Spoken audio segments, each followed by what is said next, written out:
Hello friends, welcome back to my YouTube channel. आज class 3 है जिसमें हम लोग क्रैश कोर्स का क्लास कर रहे हैं और जिसमें हम लोग वैदिक सभ्यता के बारे में पढ़ने वाले हैं। तो पिछले क्लास में हम लोग हड़प्पा सभ्यता के बारे में पढ़े थे।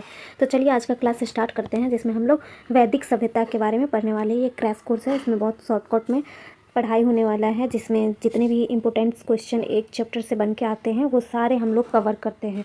तो चलिए स्टार्ट करते हैं। वैदिक सभ्यता।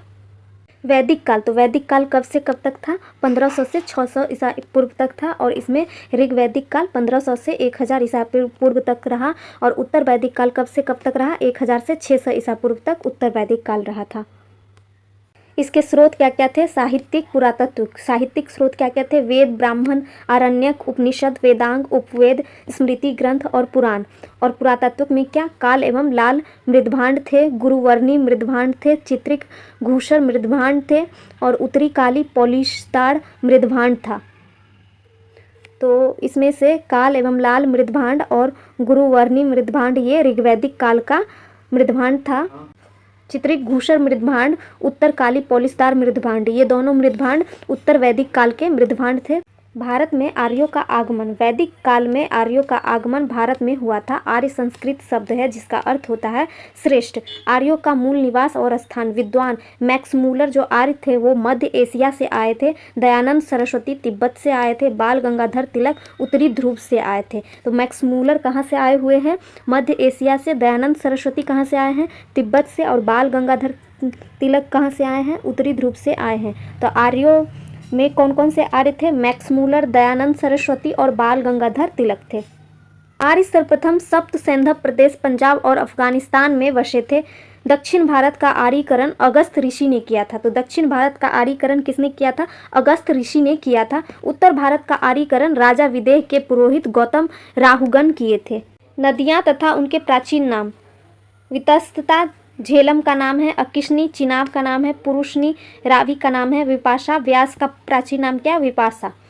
सतलज का प्राचीन नाम सतुद्री, गोमती का प्राचीन नाम गोमल, काबुल का प्राचीन नाम कुभा, घग्घर का प्राचीन नाम सरस्वती है। सबसे प्रमुख नदी कौन सी थी? तो सिंधु नदी। और दूसरी सबसे प्रमुख नदी कौन सी थी? सरस्वती नदी थी। तो सबसे प्रमुख नदी कौन सी थी वैदिक काल में? सिंधु नदी और दूसरी सरस्वती नदी थी। वैदिक साहित्य। वेद का शाब्दिक अर्थ ज्ञान होता है। वेद का शाब्दिक अर्थ क्या होता है? ज्ञान होता है। वेदों की रचना ईश्वर ने की है, अतः वेद को अपौरुषेय कहा जाता है। गुप्त काल में कृष्ण देवयान व्यास ने वेदों का संकलन किया था। प्रारंभ में वेदों की संख्या 3 थी। कौन कौन सी थी? ऋग्वेद, यजुर्वेद और सामवेद थी, अतः वेद को त्रयी कहा जाता था। तो सबसे पहले वेदों की संख्या 3 थी इसलिए उसे त्रयी कहा जाता था। और कौन कौन से वेद थे? ऋग्वेद, यजुर्वेद और सामवेद। अथर्ववेद बाद में आया है इसलिए इसे वेद त्रयी में शामिल नहीं किया गया है। तो वेद त्रयी में क्या क्या है? ऋग्वेद, यजुर्वेद और सामवेद है और अथर्ववेद वेद त्रयी में नहीं है। अब हम लोग पढ़ते हैं वेद ज्ञानी, ब्राह्मण ग्रंथ, उपवेद ज्ञानी। ये क्वेश्चंस बनते हैं इससे। ऋग्वेद के ज्ञानी को क्या कहते हैं? होत्री कहते हैं। ब्राह्मण ग्रंथ कौस्तीय, ऐत्रेय है। आयुर्वेद होता है। और प्रजापति, इसका ज्ञानी कौन था? प्रजापति था। यजुर्वेद अथर्ववेद, तैत्रेय और सतरपथ इसके ब्राह्मण ग्रंथ है। धनुर्वेद इसे कहते हैं, इसका उपवेद क्या है? धनुर्वेद है। और विश्वामित्र इसका ज्ञानी था। सामवेद उद्गाता, सामवेद के ज्ञानी को उद्गाता कहते हैं। ब्राह्मण ग्रंथ क्या है? पंचवीस। जैमिनिया, इसका उपवेद गंधर्ववेद और ज्ञानी नारद थे। अथर्ववेद के ज्ञानी को ब्रह्मा कहते हैं, इसका ब्राह्मण ग्रंथ गोपथ है, इसका उपवेद शिल्पवेद है और इसके ज्ञानी को विश्वकर्मा कहते हैं। ऋग्वेद, इसका शाब्दिक अर्थ मंत्रों ऋचाओं का संग्रह होता है। इसमें 10 मंडल, 1028 सूक्त, 10,580 ऋचाएँ हैं। ऋचाओं की अधिकता के कारण ही इसे ऋग्वेद कहते हैं। यह सबसे प्राचीन एवं सबसे बड़ा वेद है। सबसे प्राचीन और सबसे बड़ा वेद कौन सा है? ऋग्वेद है। तीसरे मंडल में गायत्री मंत्र विश्वामित्र द्वारा रचित था जो सूर्य भगवान को समर्पित किया गया है। ऋग्वेद का पहला तथा 10वां मंडल बाद में लिखा गया है जबकि सबसे पहले 7वां मंडल लिखा गया है। ऋग्वेद का सबसे पहले 7वां मंडल लिखा गया है, इसका पहला और 10वां मंडल बाद में लिखा गया है। 7वें मंडल में दशराज युद्ध का वर्णन है। 9वें मंडल में सोम देवता की चर्चा है, यह जंगल के देवता थे। 10वां मंडल में वर्णित पुरुष सूक्त में 4 वर्णों का उल्लेख है, ब्राह्मण, क्षत्रिय, वैश्य और शूद्र है। यजुर्वेद दूसरा है। यजुर्वेद इसमें 1990 मंत्र है, इसमें युद्ध एवं कर्म कांड की चर्चा है। यह एकमात्र वेद है जो गद्य पद्य दोनों में है। इसे दो भागों में बांटते हैं, कृष्ण यजुर्वेद और शुक्ल यजुर्वेद। कृष्ण यजुर्वेद को गद्य कहते हैं और शुक्ल यजुर्वेद को पद्य कहते हैं। तीसरा है सामवेद। साम का शाब्दिक अर्थ गान होता है। इसमें 1549 मंत्र है, किंतु वास्तव में 75 मंत्र ही सामवेद के हैं। बाकी मंत्रों को ऋग्वेद में ग्रहण किया गया है। सामवेद में भारतीय संगीत के 7 स्वर सा रे गा मा पा धा नी की चर्चा है। ये संगीत यज्ञ के समय गाए जाते हैं। चौथा है अथर्ववेद। इसकी रचना सबसे बाद में उत्तर वैदिक काल में हुई है। तो अथर्ववेद जो त्रिवैदिक में नहीं आता है, क्योंकि उसका सबसे बाद में रचना किया गया है और यह उत्तर वैदिक काल में इसकी रचना की गई है। इसमें 5849 मंत्र और 731 सूक्त है। इसमें जादू टोना, वशीकरण, रोग निवारक, औषधि इत्यादि की चर्चा की गई है। प्रजापति की 2 पुत्रियों सभा और समिति। अथर्ववेद में ही सर्वप्रथम मगध अंग और राजा परीक्षित के बारे में उल्लेख किया गया है। अब हम लोग अरण्यक के बारे में पढ़ते हैं। वैसी पुस्तक जिसकी रचना जंगल में की गई अरण्यक कहलाया। इसकी संख्या 7 थी। तो वैसी पुस्तक जिसका रचना जंगल में किया गया उसको अरण्यक कहते थे। पहले ज़माने में गुरुकुल से पहले अरण्यक होते थे, जो कि जंगल में रचना की जाती थी। पहले के ऋषि मुनि जंगल में ही रहते थे, तो वो जंगल में पुस्तक की रचना किए, उसी को आरण्यक कहे। और वो कितनी संख्या थी? 7 थी। अथर्ववेद को छोड़कर सभी पुस्तक आरण्यक है। अथर्ववेद जो कि बाद में हुआ था, इसलिए उसको छोड़ करके सारी पुस्तक आरण्यक है। जन्म, मृत्यु, पुनर्जन्म इत्यादि का विशेष वर्णन किया गया है आरण्यक में। अब हम लोग वेदांग के बारे में पढ़ते हैं। वेदों को भली भांति समझने के लिए वेदांग की रचना की गई थी। तो वेदों को अच्छे से समझने के लिए वेदांग की रचना की गई थी। वेदांग में व्याकरण, ज्योतिष और निरुक्त। व्याकरण वो है वेद के मुख्य होते थे। खगोल विज्ञान ज्योतिष में आते थे, वेद की आंख कहलाती थी। निरुक्त शास्त्र ये वेद का कान कहलाता था, इसमें निरुक्त के बारे में पढ़ते थे। छठा है वेदांग शिक्षा। शिक्षा शास्त्र वेद का मस्तिष्क कहलाता था। कल्प शास्त्र था, जिसमें कर्मकांड का प्रतिपादन यज्ञ के बारे में पढ़ा जाता था। छंद कौन है? छंद शास्त्र है, जो कि वेद मंत्र इसमें लिखे गए हैं।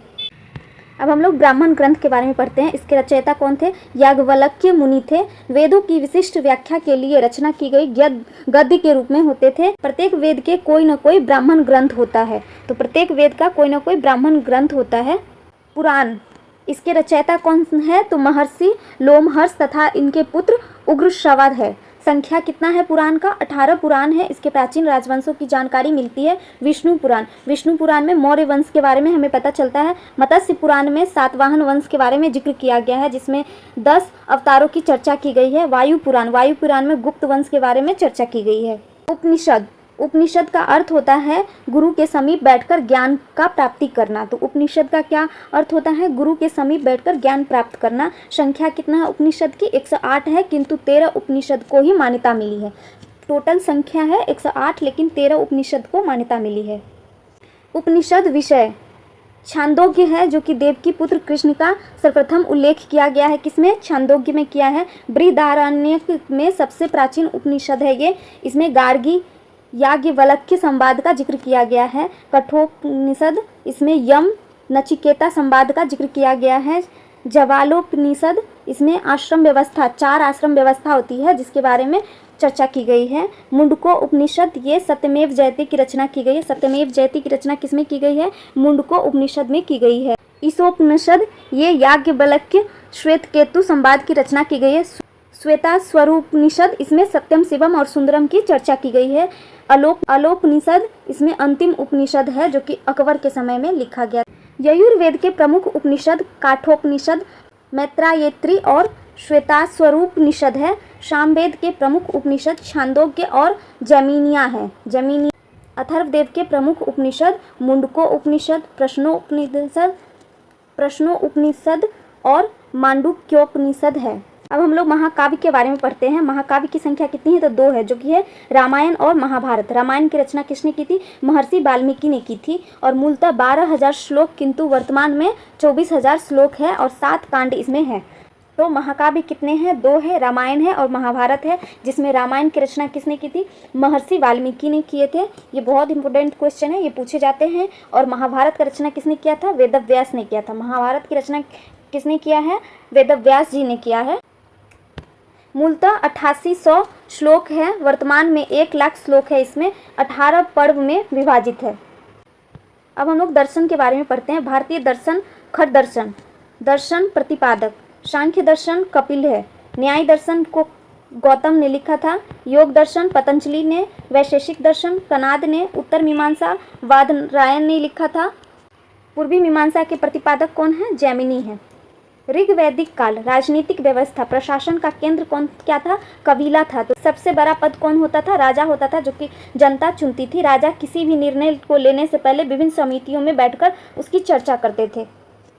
संस्थाएं, सभा निम्न साधारण लोगों का संगठन होता था। सभा समिति क्या होता था? उच्च वर्ग के लोगों का संगठन होता था। विदत सबसे महत्वपूर्ण संगठन होता था विदत। सभा तथा विदत में भाग लेने की अनुमति महिलाओं को भी थी। तो सभा और विदत जो थी उसमें भाग लेने की अनुमति महिलाओं को भी दी गई थी। यज्ञ, अश्वमेघ यज्ञ, वाजपेयी यज्ञ, राजसूय यज्ञ। सबसे छोटी इकाई क्या थी? गांव थी, जिसका प्रधान कौन होता था? ग्रामिक होता था। और सबसे बड़ी इकाई क्या थी? जन था, जिसका प्रधान राजन होता था, राजा होता था। धार्मिक स्थिति, वैदिक काल के देवता इंद्र, यह सबसे महत्वपूर्ण देवता थे। चर्चा 250 बार इंद्र की गई है। युद्ध तथा वर्षा के देवता होते थे ये। अग्नि, दूसरा सबसे महत्वपूर्ण देवता कौन थे? अग्नि थे, जो इसकी चर्चा 200 बार की गई है। मानवों और देवताओं के बीच मध्यस्थता होता था। पहले अग्नि की पूजा बहुत होती थी। वरुण वायु के देवता थे। सोम जंगल के देवता थे। मारुत तूफान के देवता थे। रुद्र क्रोध तथा पशुओं के देवता थे। विष्णु संरक्षण और पालन करता थे। वैदिक काल के देवी उषा, अरण्यनी, इला, अदिति। सामाजिक व्यवस्था, काम के आधार पर वर्गीकरण किया गया था। पूजा, जो पूजा करते थे उसे ब्राह्मण कहते थे। सेना, जो सेना में भागते थे उसे क्षत्रिय कहलाए। व्यापार जो करते थे उसको वैश्य कहा गया। अन्य वर्णों की सेवा करना, जो सारे वर्णों की सेवा करते थे उसको शूद्र कहा गया था। तो काम के आधार पर 4 वर्गों में बांटा गया था। पहले ब्राह्मण, क्षत्रिय, वैश्य और शूद्र। जो पूजा करते थे उसे ब्राह्मण कहते थे, जो युद्ध करते थे उसे क्षत्रिय कहते थे, जो व्यापार करते थे उसे वैश्य कहते थे, जो अन्य वर्णों की सेवा करते थे उसे शूद्र कहते थे। ऋग्वैदिक काल की सामाजिक व्यवस्था कैसी थी? तो पितृसत्तात्मक परिवार होता था, उसमें बहुपति तथा प्रचलित होते थे। तो उसमें पिता का अधिकार होता था। नियोज प्रथा और विधवा विवाह का प्रचलन था। बाल विवाह का प्रचलन नहीं था। तो ऋग्वैदिक काल में बाल विवाह का प्रचलन नहीं था, बाल विवाह नहीं होता था और नियोज प्रथा और विधवा विवाह होता था। धार्मिक स्थिति कैसी थी? कृषि का ज्ञान था, पशुचारण करते थे लोग, युद्ध का पर्याप्त गविष्टि, गाय के लिए युद्ध करते थे। सबसे प्रिय पशु कौन सी थी? गाय थी, इसलिए गाय के लिए युद्ध किया जाता था। सबसे महत्वपूर्ण तथा पवित्र नदी कौन सी थी? सरस्वती नदी थी। सिंधु नदी का उल्लेख सर्वाधिक बार, गंगा नदी को उल्लेख 1 बार तथा यमुना नदी का उल्लेख 3 बार किया गया है। तो सिंधु नदी का सबसे ज़्यादा बार सिंधु नदी का उल्लेख किया गया है। गंगा नदी का उल्लेख 1 बार किया गया है। यमुना नदी का उल्लेख 3 बार किया गया है। उत्तर वैदिक काल, उन वैदिक ग्रंथों पर आधारित जिनकी रचना ऋग्वैदिक काल के पश्चात हुई है, उत्तर वैदिक काल कहलाया है। लोहे के हथियार और अश्वचलित रथ का प्रयोग उत्तर वैदिक काल में हुआ है। राजनीतिक व्यवस्था, सभा और समिति में राजाओं और अभिजात्य वर्ग का वर्चस्व था। तो इसमें जाति प्रथा का वर्चस्व था। स्त्रियों के प्रवेश पर निषेध था। स्त्रियों का प्रवेश निषेध था। स्त्रियों को राजनीतिक कार्य में नहीं शामिल करते थे।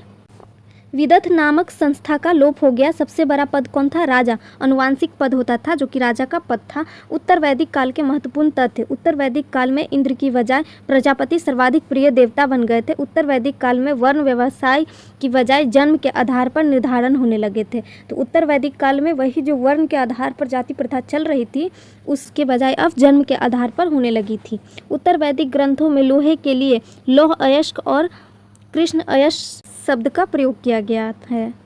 उत्तर वैदिक ग्रंथों में लोहे के लिए लौह अयस एवं कृष्ण अयस का शब्द का प्रयोग हुआ है। भारत में लोहे का प्रचलन पहली बार 1000 ईसा पूर्व में आरंभ हुआ था। लोहे का पहला साक्ष्य अंतरजिखेरा उत्तर प्रदेश में पड़ता है, वहाँ से प्राप्त हुआ है। सिंधु सभ्यता तथा वैदिक सभ्यता में अंतर। सिंधु या हड़प्पा सभ्यता और वैदिक संस्कृति। सिंधु सभ्यता जो थी नगरीय सभ्यता पर आधारित थी और वैदिक सभ्यता जो थी वो ग्रामीण सभ्यता पर आधारित थी। सिंधु सभ्यता में मातृसत्तात्मक थे और वैदिक सभ्यता में पितृसत्तात्मक थे। सिंधु सभ्यता में माता को प्रधान दिया जाता था और वैदिक संस्कृति में पिता को महत्व दिया जाता था। प्रमुख पशु बैल था सिंधु सभ्यता में और वैदिक संस्कृति में प्रमुख पशु गाय है। नियोजन कैसा था? हड़प्पा का नियोजन हुआ था और वैदिक संस्कृति का सामाजिक नियोजन हुआ था। युद्ध से परिचित नहीं थे हड़प्पावासी और वैदिक संस्कृति में गाय के लिए युद्ध करते थे। हड़प्पावासी कांसे की खोज किए थे और वैदिक संस्कृति में लोहे की खोज हुई थी। कृषि और व्यापार होता था हड़प्पा सभ्यता के समय में, और कृषि और पशुपालन होता था वैदिक संस्कृति में। शिव तथा मातृदेवी की पूजा किया जाता था। शिव और मातृदेवी को प्रमुख देवी माना जाता था सिंधु सभ्यता के समय में, और इंद्र को महत्वपूर्ण देवता मानते थे वैदिक संस्कृति के समय में। तो चलिए ये क्लास भी अब ख़त्म होता है। अब अगले क्लास में हम लोग जैन धर्म के बारे में पढ़ने वाले हैं। तो वीडियो अगर अच्छा लगा हो तो वीडियो को लाइक करें, चैनल को सब्सक्राइब करें और बेल आइकन दबाना न भूलें। मिलते हैं अगले वीडियो में। Thank you.